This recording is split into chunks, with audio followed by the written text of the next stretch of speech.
Emma, once again, welcome to the podcast.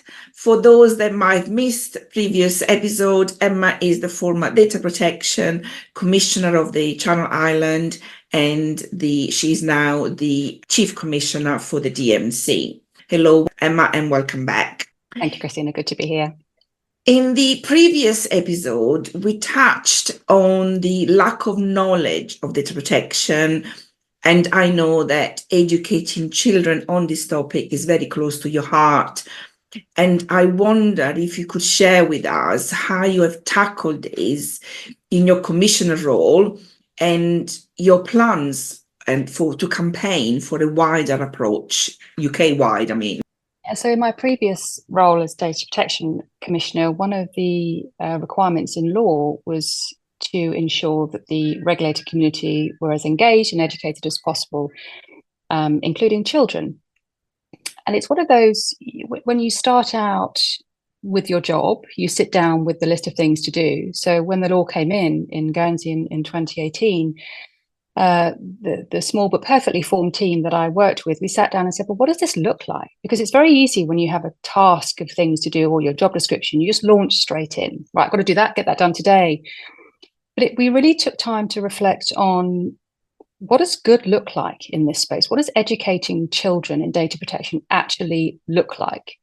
And if you said to me, educate the compliance group in a certain sector, I can rock up with a PowerPoint and I can talk about this for half an hour, go through the principles, blah, blah, blah, all that's good stuff.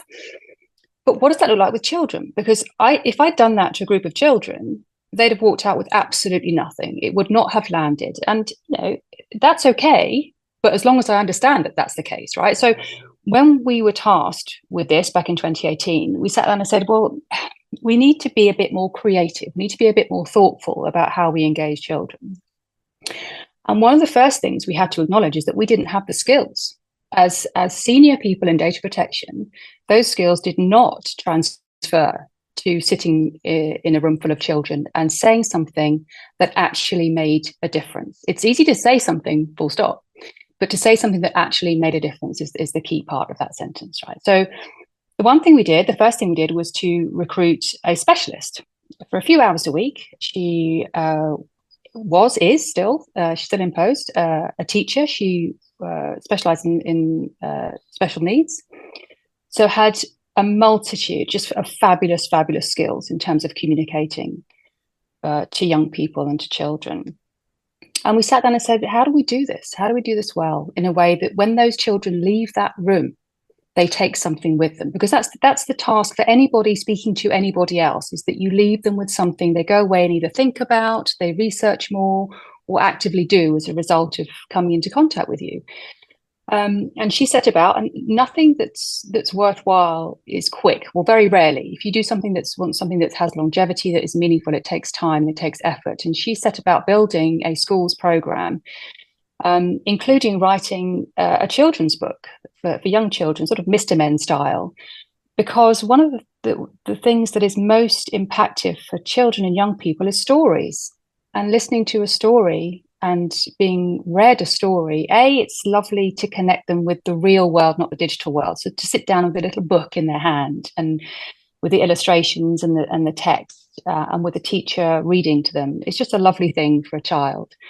But if you can combine that with a gentle but important message about the digital world, that was really exciting. And I will never forget, for as long as I have breath, the first reading that this teacher did.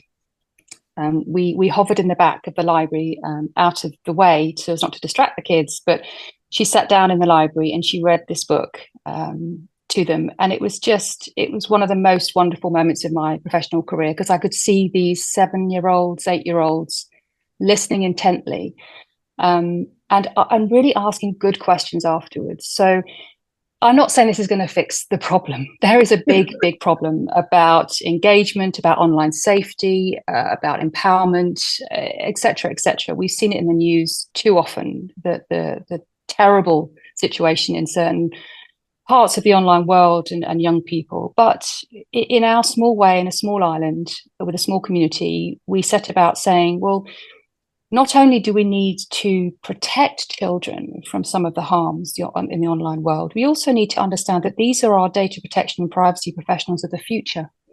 We want them to engage early with the ethical questions about how this gets to the heart of how we treat each other, how we treat ourselves and how we treat each other. Data is not an Excel spreadsheet, it's a human being.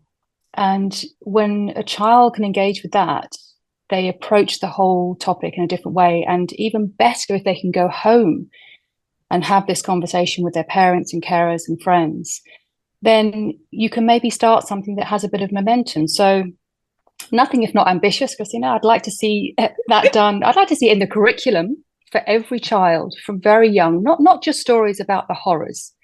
There are enough of them, right? Because there are those stories out there, but stories about empowerment, engagement, education, talking about the world that we now find ourselves in, because they are going to be our leaders in the future, and we want them to have an ethical view of data and its processing beyond just whether you're a technologist or not. So that would be the aim, and I'm hugely proud of the work that was done and continues to be done in Guernsey by the office and by the school's outreach team, because it's exceptional. And just because it's a small community doesn't mean that the impact isn't as great. So hugely proud of that, and I would love to see governments across the UK and beyond really engage with the importance of building this into the curriculum as standard, but in a way that is, beyond just adults standing in front of kids and talking about the scare stories, but of real genuine engagement and real genuine empowerment. Yeah, I love that too, because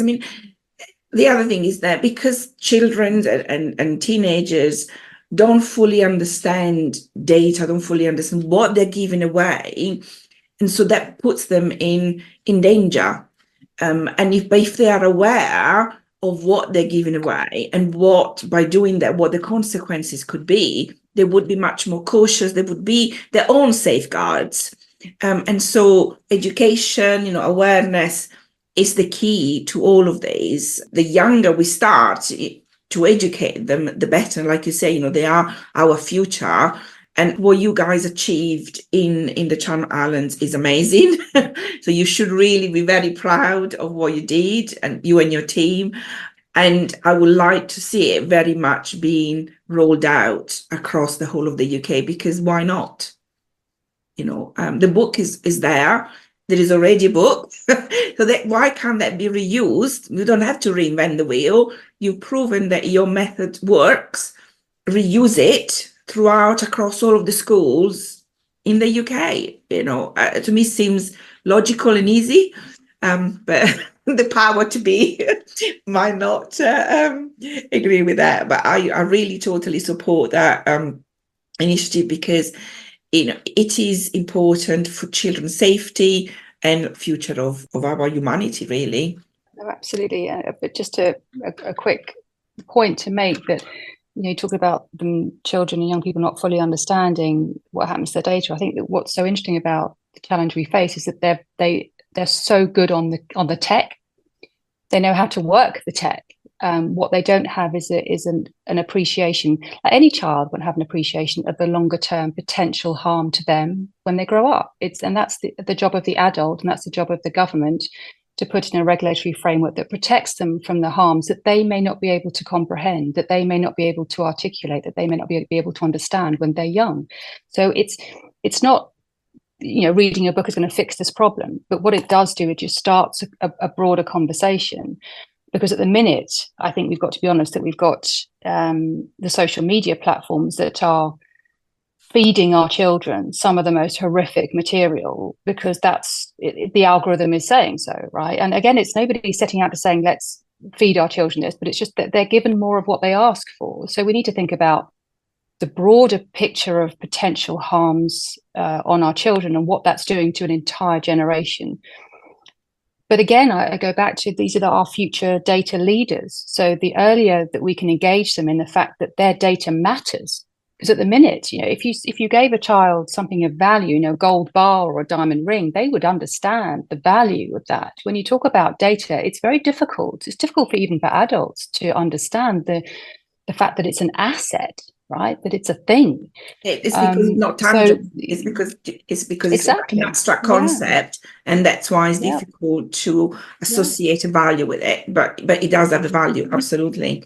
Data is the new currency now. Yeah, and the question is who's profiting and who isn't. Yes. Emma, it has been a pleasure having you on the podcast, and hope that you will join me again sometime in the future for some more exciting topic. So thank you again for sharing your wisdom and your passion. Thank you so much for the opportunity, Christine. It's been great to speak to you.